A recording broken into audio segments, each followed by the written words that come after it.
Hey, it's Alan, and I just wanted to let you know that you can now listen to the ongoing history of new music early and ad-free on Amazon Music, included with Prime. Hi, this is Alan Cross. Welcome to the Ongoing History of New Music podcast, our weekly exploration of the stories and the characters that made modern music what it is today. We want to make this podcast one of your favorites. So if you love the show, do me a favor. Tell a friend about it.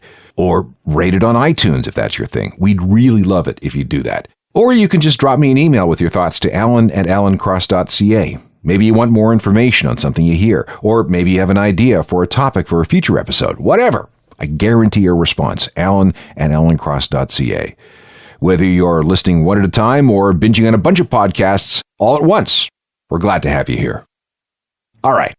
Let's talk music, shall we? Canada is the 6th largest music market in the world. Only the US, Japan, the UK, Germany, and France are bigger, which is not bad considering that we're living right next door to the biggest exporter of popular culture in the known universe, and considering that unlike Japan or Germany or France, most of our domestic music industry isn't isolated and protected because of language. I mean, the whole world consumes English language music, right? What's the market for Japanese music outside of Japan or German music outside of Germany? Then there's the matter of population. Of those top 6 nations, Canada, with 36 million people, has the smallest number of people. Compare that to 66 million in both the UK and France and 83 million in Germany. Canada exports far more music to the rest of the world than we should. Every year, the export numbers grow bigger and bigger thanks to stars like Drake and The Weeknd, Justin Bieber, Alessia Cara, and a long list of artists that came before. Alanis Morrissette, Sarah McLachlan, Celine Dion, Shania Twain, Rush, The Guess Who, and dozens and dozens and dozens of others. And maybe most important of all, Canada has a super strong domestic market. Canadians listen to and support Canadian music, and the country tends to be very proud of its homegrown talent. Just look at the national outpouring of affection for the Tragically Hip in the summer of 2016. But it wasn't always this way. There was a time when Canadian music was a synonym for substandard, or not very good, or bad. Canadians went out of their way to avoid Canadian music, unless, of course, it received a stamp of approval from music fans in the United States. That was the only form of validation the country would accept. That attitude, I'm happy to say, is pretty much extinct now, and the roots of our current musical nationalism in many ways can be traced back to the days of the alt-rock 90s. This is Chapter 8 of our look at that decade, and we'll call this the CanRock Revolution. This is the Ongoing History of New Music podcast with Alan Cross. Hello again, I'm Alan Cross, and this is the 8th episode in a series detailing the history of the alternative music of the 1990s. If the main American contributions to alt-rock were grunge and the punk rock revival, and if the UK's was Britpop, ours was CanRock, that huge burst of new acts that continued throughout the decade, and an explosion that never really stopped.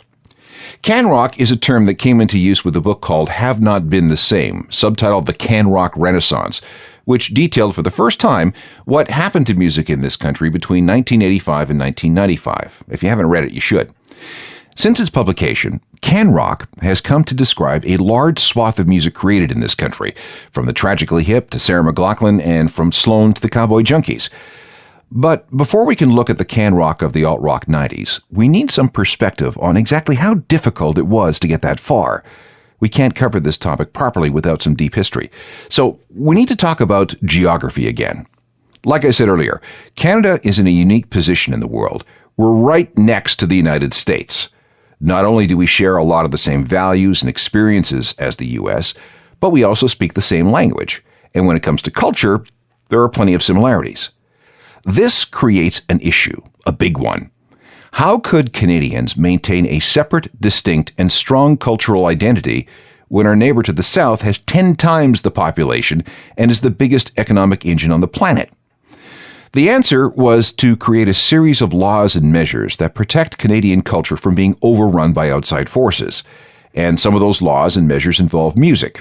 We call this CanCon, which is short for Canadian content. CanCon is a quota system that requires radio and TV broadcasters to devote a certain percentage of whatever they broadcast to material that is at least partly created by Canadians, written, produced, presented, or contributed to by Canadians. Got that? Canada is not unique in this regard. Many countries have these quota systems. Australia has one, so does New Zealand, Mexico, South Africa, Nigeria, France, Ireland, Jamaica, Venezuela, Israel, and the Philippines also enforce some kind of rules involving homegrown talent. The United States does not have any content laws like this. They, frankly, don't need one because they're so big and powerful. Neither does the UK.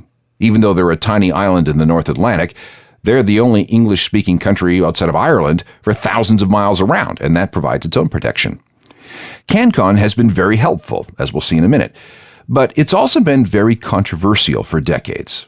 What I'd like to do is explain where it came from, how it works, and what it succeeded at doing, and also how it all led up to the CanRock revolution of the 1990s.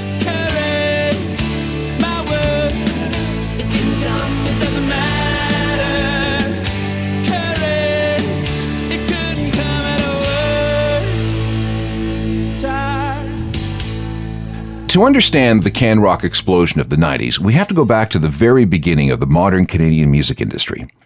Before 1970, there really wasn't any sort of music industry in Canada, at least compared to many other countries. Our infrastructure, well, we didn't have one. Most record labels were branch plant operations of foreign labels. We didn't have much in the way of recording studios or promoters or managers. We were, quite frankly, a musical backwater, and our cultural self-esteem wasn't all that great. Any Canadian artists who wanted to make it knew that they had to leave.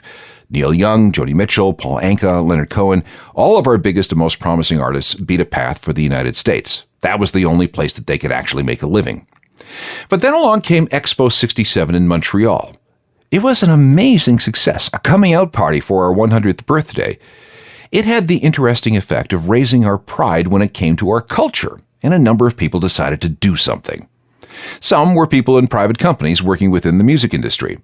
One of those guys was Walt Grealis, the publisher of a radio and records industry publication called RPM. RPM was started in 1964 as a way to inform the radio and music industry about what was going on from coast to coast. Remember, we're dealing way pre-internet. RPM also established something called the Gold Leaf Awards. Grealis and his partner Stan Cleese believed that Canadian achievement in music needed to be recognized.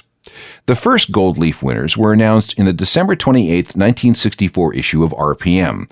The top male vocalist that year was Terry Black. The top female was Shirley Matthews. And there really wasn't much more than that. There wasn't even a category for rock. The reception for the event was a wine and cheese affair attended by 39 people. In the late 1960s, there was a general consensus amongst both music industry types and certain people in government that if Canada was going to produce its own Beatles, its own Bob Dylan, its own Rolling Stones, something would need to be done. Okay, sure, groups like the Guess Who could make sort of a living by playing in front of 100 people on tours of northern Saskatchewan, but that really didn't make much of an impact on behalf of Canada on the world stage. One of the first things required was to level the playing field when it came to getting records by Canadian artists on the radio. Radio stations tended to play the big hits by international stars because, well, after all, that's what their audiences wanted to hear. Now, they did play some records by Canadian acts, often out of some kind of sense of duty to a local or national scene, but it was rare that a Canadian record would trouble the upper reaches of the charts. Unless, of course, it was a hit outside the country. Then that was a big deal. There was no money to be made in Canadian music. It wasn't that popular, didn't sell that well, at least compared to the foreign stuff, so record labels didn't bother much with homegrown talent. Then along came Pierre Junot, a product of a Jesuit school who had the same sort of social activist tendencies as his friend Prime Minister Pierre Trudeau. He was the head of a new organization called the CRTC, a government body entrusted with looking after the broadcasting and telecommunications issues of the country. After consulting a number of people within the music and broadcast industries, he proposed a new set of rules that would require Canadian radio stations to devote no less than 30% of the music they played to Canadian artists. This gave birth to the first Canadian content rules for radio, which went into effect on January 1st, 1971. At first, this 30% rule only applied to AM radio stations. FM came later. The CanCon strategies can be looked at in two ways. First of all, this was a cultural strategy, a way to offer Canadian artists a chance at being heard. Second, and perhaps more importantly, it was an industrial strategy designed to create a Canadian-based infrastructure of record labels, recording studios, national booking agencies, all the things that you need to support music on a countrywide domestic scale. Radio hated this. They hated being told to play what they considered to be substandard amateurish music. And frankly, they had a point. If you played a typical Canadian record from, let's say, 1971, side by side with a foreign record of the day, let's just say that you could tell. Some radio stations went so far as to edit down dozens of Canadian songs to less than 2 minutes and then spin them all back to back between 11 p.m. and midnight in order to get their quota in for the day. Those were called Beaver hours. Yeah, a little disparaging maybe, but that loophole was later closed. But all this was a very necessary step if there was to be any kind of Canadian music or Canadian music industry. Greater radio exposure turned into increased popularity of Canadian acts across the country. This meant more record sales. That meant more people getting into the business of setting up record labels. More record labels meant more recording studios and more tours, more needs for managers and agents and everything else. Yes, it was enforced listening. A lot of records made it onto the radio that really shouldn't have because they just weren't that good, especially through the early and mid-1970s. But quotas are quotas, and broadcasters had their licenses that depended on maintaining those quotas, and if they wanted to keep those licenses, well, the quotas had to be fulfilled. Radio didn't like it, but it was now part of their daily business. Now, remember the Golden Leaf Awards? They were officially replaced by a new National Canadian Awards show, and it was named the Junos after Pierre Junot, the CRTC head who came up with the CanCon rules.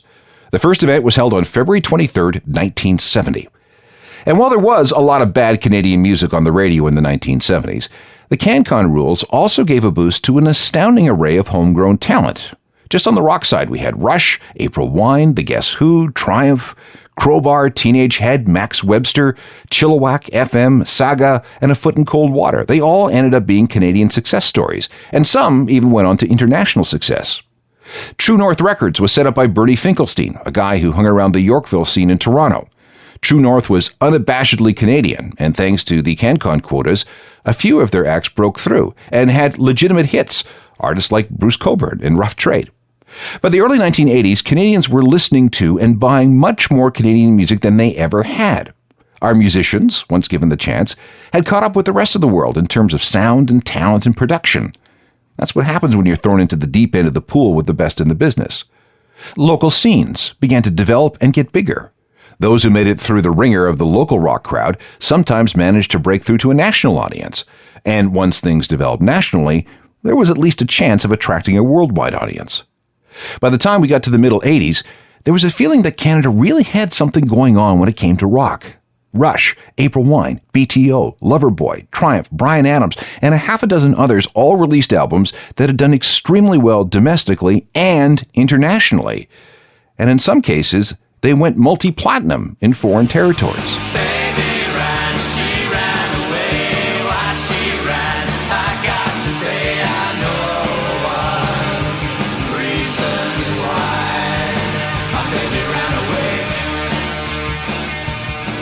There were state-of-the-art recording studios. Domestic offices of major record labels were now investing in, nurturing, and promoting local Canadian talent. New organizations were established to help foster new talent.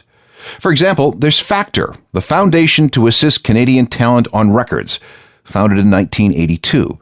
They take in money from broadcasters and provide grant assistance to musicians who apply for financial help.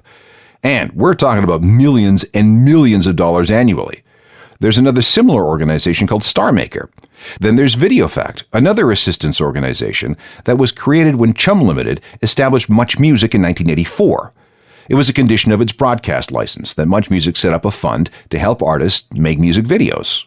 Basically, what this did was encourage the production of music videos in Canada by Canadian artists, which gave Much Music something to play. And here's another source of funding for Canadian music. When a radio station is granted a license, they have to provide something called Canadian Talent Development Funds. In exchange for being able to use the public airways to make money, it's expected that the station put something back into the music community. This can be tens of thousands, hundreds of thousands, or even millions of dollars annually, all depending on the circumstances. And here's the thing, the radio station cannot just write a check to someone. The expenditure of Canadian Talent Development Funds, which are now called Canadian Content Development Funds, has to be administered by an independent third party that has been approved for this particular purpose. This is how something like North by Northeast and other music festivals get funded. They're spending CCD money that radio stations and other broadcasters are required to spend. Other music festivals work the same way. Then you have big contests where bands compete for a cash prize to further their careers. The money comes from the broadcaster, but it has to be administered in some way by a third party. And local award shows, same thing. Money comes from the broadcaster, but the money is spent and the evening is organized on their behalf by an independent outsider. All this is mandated money that is required by law to go from the private sector back into the music community. It is not optional. So, no wonder musicians from other countries look at Canada and are envious of the support we give our artists relative to other nations, including, by the way, the United States. I've heard so many American artists tell me, man, this is what you do for your musicians? I'm moving to Canada. Here's one band that benefited from both Factor and Video Fact money. And they went on to have a pretty solid career, too.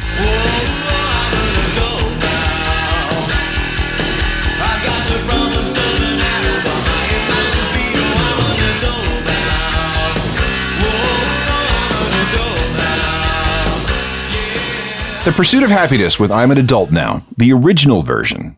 Once they got that record made, and once they shot a cheapy video for it, they landed a major label record deal and ended up doing very well. So, another CanCon success story. Now, by the time we got to the 90s, all the pieces of the puzzle were finally settling into place. The artists were being funded to make records and videos. Much music was showing Canadian music videos around the clock and across the country. The radio support was there, and the general across-the-board quality of the music being made was much higher. The last ingredient was demographic, and that's where we'll pick things up next. This is the Ongoing History of New Music podcast with Alan Cross. This is Chapter 8 of a series on the alt-rock of the 1990s, and this time we're focusing on how things changed in Canada, what's become known as the CanRock revolution of the 90s. Now that we've got all the deep background out of the way, let's review the state of Generation X as the decade began. These were the sons and daughters of the baby boom, a huge demographic bulge that was entering their coming-of-age years when it came to music. And this is important. This was the first generation in the country's history to enter their coming-of-age years with a mature Canadian music industry at their disposal. They'd grown up with Canadian music. The CanCon rules for radio had been in place for almost 20 years. Much music had been around since 1983. They'd never known life without it. And they'd never really known a time when Canadian music equaled bad music. Canadian Gen Xers were swept into the alt-rock mindset, too. They wanted music of their own, not that of their older siblings or parents. They wanted music that spoke to them in the age of the first Gulf War and a terrible recession. And who better to speak to them than their own kind, fellow Canadians. You have to excuse me, I'm not at my best. I've been gone for a month, I've been drunk since I left. And these so-called vacations will soon be my death. I'm so sick from the drink, I need home for a rest. Take me home! Spirit of the West and Home for a Rest from their 1990 record Save This House, still a classic today. As the decade began, a bunch of Canadian groups started gaining traction. The Bare Naked Ladies started out as a bunch of goofy buskers, but then they ended up selling 80,000 copies of an independently released cassette. Demand was so big that chain stores like Sam the Record Man were forced to carry it.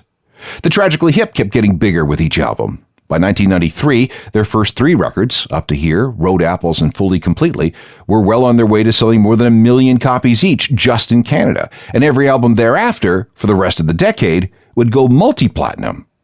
Blue Rodeo started as an old country band. All their 90s albums went multi-platinum. Same with Sarah McLachlan. 5440 had an amazing run of platinum records. And how did all this happen? It's radio exposure. It was video play. It was record company support. And most of all, a realization by fans that Canadian musicians were pretty damn good.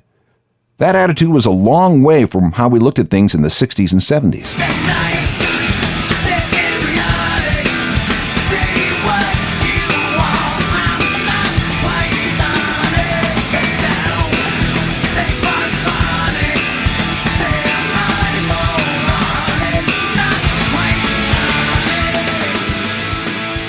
Hi Mother Earth, Not Quite Sonic from their debut album Dig, released in August of 1993.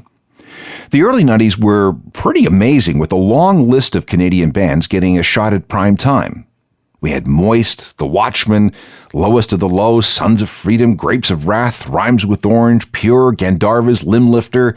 There was Pluto and Jail and Doughboys and Rusty and Sloan. Most of these bands were able to carve out nice livings as domestic artists. But there were those who busted out internationally. Winnipeg's Crash Test Dummies was one. Their first 3 albums all went platinum in Canada, while their second sold 2 million in America. We talked about Alanis Morrissette on a previous episode. Jagged Little Pill has sold more than 30 million copies worldwide. And Our Lady Peace not only sold 1 million copies of their Clumsy album in Canada, but another 1 million in the U.S.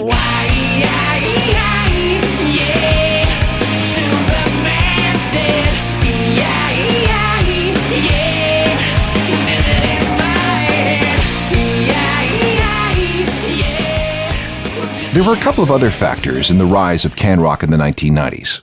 One had to do with music festivals, and the other involved a particular series of CDs. Here is a crucial thing about the 1990s, something that cannot be underestimated. Access to music was extremely limited. This still was the pre-internet, pre-iTunes, pre-MP3 years. Okay, sure, you could rip your music to your computer, but hard drives were small. CD burners and blank CDs were expensive. The best anyone could do was make mixtapes on cassette, which was a very time-consuming process. We were left listening to the radio, or you could watch Much Music. And here's another key thing. Much Music had a virtual monopoly on the video market. MTV was banned in Canada, literally illegal. The only competition they had were the occasional video shows shown on networks after school or late at night. And because of all the content quotas, Canada was, for all intents and purposes, a closed system, a walled garden when it came to getting music through the usual media channels. That meant that unless you lived near the American border, where you could pick up American stations, Canadian listeners and viewers were guaranteed a steady diet featuring a minimum of 30% Canadian content. And once exposed, we decided that we liked it, and we bought a lot of it. The once-hated quotas had created a virtuous circle. Exposure led to demand. Demand led to more music. More people were inspired to take up instruments. The number of recording studios grew. The number of indie record labels increased. We had more managers and agents and promoters and venues. All of this created more money. And in retrospect, it was pretty good. How much demand was there? Well, so much that Canadians had a number of touring music festivals every summer. The idea of an all-Canadian, or at least mostly Canadian, summer alt-rock music festival can be traced back to the first Edgefest show in 1987. By the early 1990s, Edgefest was an annual thing. In 1995, there were 4 Edgefests, one for each summer-long weekend. Then from 1997 to 1999, Edgefest went national, playing 8 cities across the country. And most of those lineups were Canadian. Our Lady Peace, I Mother Earth, Finger 11, Gob, Sloan, Matt Good. There was international content, Green Day and the Foo Fighters, for example. But for the most part, the foreign took a backseat to the Canadian, like the Tea Party.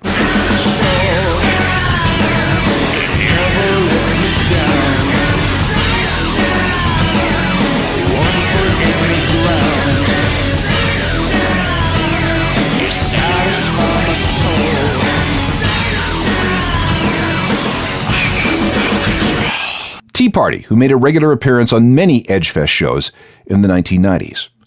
And there were more Canadian road shows. The Tragically Hip headlined another roadside attraction in 1993, 95, and 97. Tour mates included Canadian performers like Daniel Lanois, Spirit of the West, and the Rio Statics, but they also brought along Midnight Oil, Blues Traveler, Matthew Sweet, and Sheryl Crow. Then there was Sarah McLachlan's Lilith Fair shows in 1997, 1998, and 1999. This was an international tour, but also featured lots of Canadian content.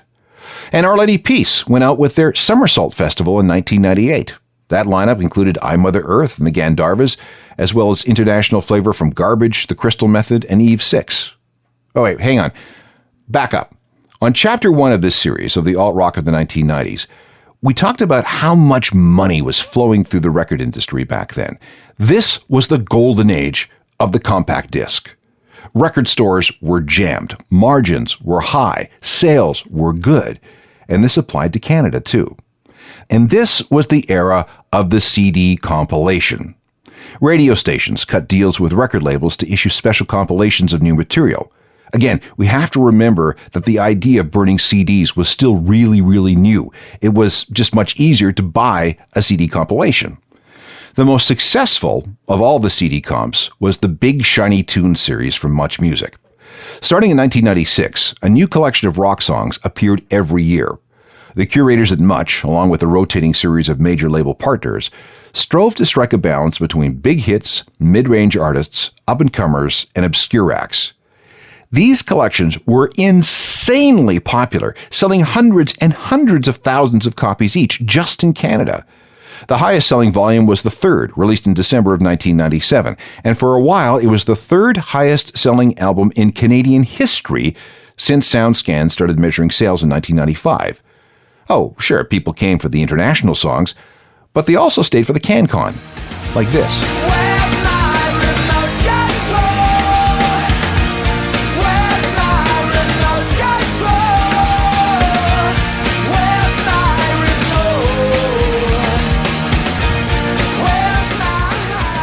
Age of Electric with Remote Control from their 1997 album Give a Pest a Pet, and a track on the third edition of Big Shiny Tunes.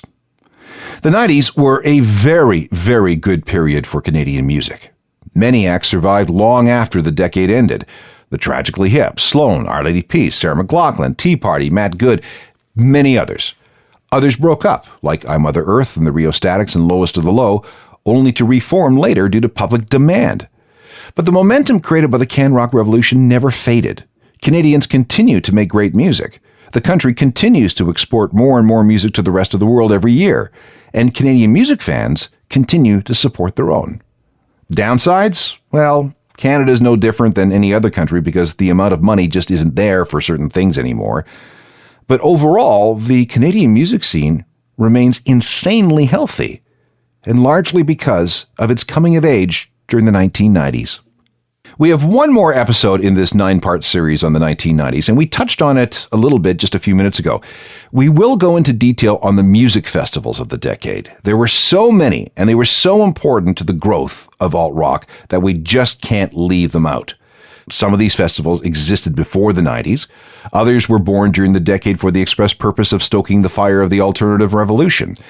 And you're probably thinking of some of the names of these festivals right now.